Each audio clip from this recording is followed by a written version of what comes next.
من اللحظة الأولى اللي اتعرض فيها فيلم توي ستوري سنة 1995 اتقدم لينا كقصة بسيطة عن ألعاب لطيفة بتتحرك وبتحب أصحابها وبتعيش في عالم مليان بالألوان والضحك.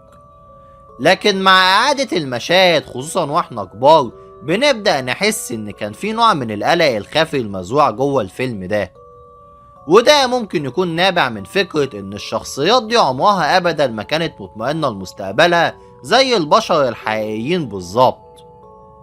وقبل ما نغوص أكتر، لو كنتم بتحبوا النوع ده من المحتوى اللي بيكشف الجوانب المظلمة في الكرتون والأفلام وبيحللها من زاوية نفسية وفلسفية، فياريت لو سمحتم ما تنسوش تشتركوا في القناة وتفعلوا زر الجرس، لأن التحليل اللي جاي ده هيغير نظرتكم لطفولتكم بالكامل.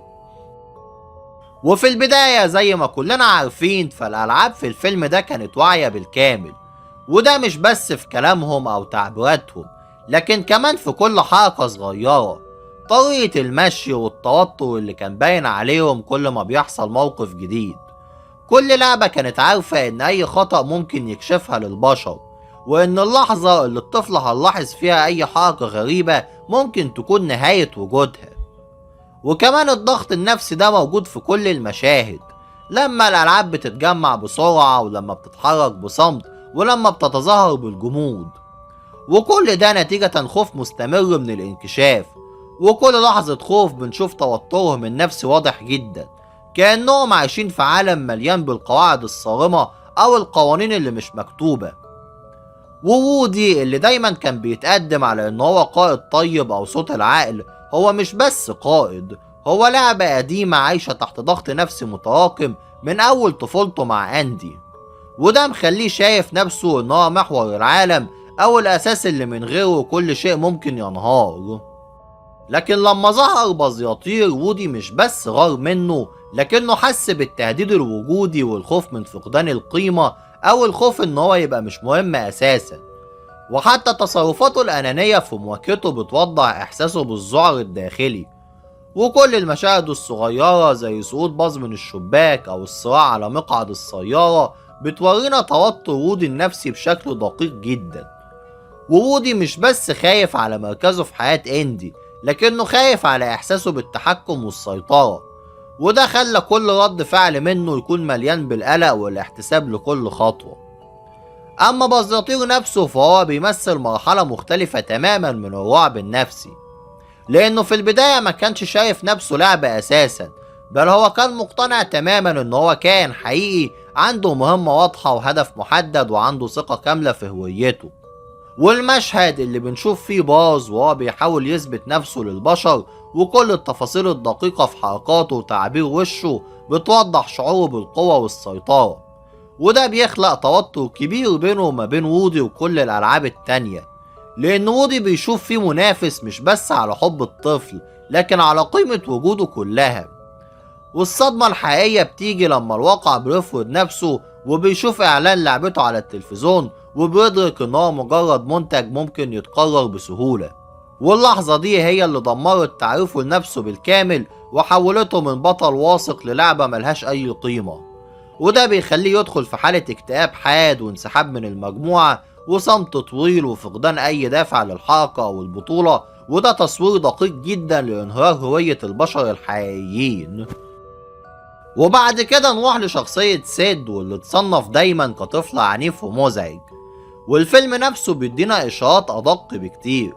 فسيد هو في الواقع طفل منعزل نادرا ما كنا بنشوفه بيتفاعل اجتماعيا، فضولي بشكل زائد، وكان دايما مهووس بالفهم والتركيب أكتر من الهدم العشوائي، وهو بيعيد تجميع الألعاب وبيركبها في أشكال جديدة، وكأنه بيحاول إن هو يفهم ماهية كل لعبة وإمكانياتها، وده بيخلي كل تصرف منه بيحمل النية للفهم أو للاختبار مش مجرد عنف. لكن لما الألعاب بتتحرك قدامه في النهاية وبتتكلم بصوت واحد، اللحظة دي ما كانتش مجرد رعب سينمائي، دي كانت انهيار كامل لإحساسه بالأمان والواقع. والدهشة اللي بيحس بيها بتكشف عن ضغط نفسي طويل ومستمر، وده اللي وثق التحول الجذري اللي بنشوفه عليه بعد كده كشخص بالغ منطوي هادي ومتجنب أي تفاعل اجتماعي زائد. وبعض المعجبين بيقولوا ان القائد الطيب وودي والدب الوردي الكبير لوتسو كانوا متشابهين جدا، لكن الظروف هي اللي شكلت كل واحد فيهم. فاي نعم وودي فضل وافي لصاحبه اندي، لكن لو كانت حياته اتغيرت كان ممكن يبقى مستبد زي لوتسو بالظبط، واللي اتحول للشرير بعد تجربة فراق مؤلمة. والكلام ده طبعا هيظل مش رسمي، لكنه بيكشف لنا ازاي البيئة والتجارب السيئة ممكن تحول شخصية طيبة لشخصية مظلمة حتى في عالم الكرتون نفسه. وفي نظرية غريبة ومخيفة عن الفيلم ده، مش لانها بتخوف بشكل مباشر، لكن لانها بتخليك تفكر بطريقة كبيرة عن الحياة والموت. والفكرة هي ان الالعاب دي مش كائنات حية، يعني مش بتموت ابدا، ما بتصديش وما بتختفيش مع الوقت، وطالما في حد محافظ عليها بشكل كويس ممكن تعيش لأجيال طويلة جدا، زي وودي وجيسي والحصان بلبل، واللي كانوا موجودين من الخمسينات تقريبا وما زال شكلهم جديد كأنهم بالظبط لسه خارجين من الصندوق. والألعاب دي بتشوف أصحابهم وهم بيكبروا وبتعيش معاهم كل لحظة من طفولتهم لحد ما بيبعدوا عنهم.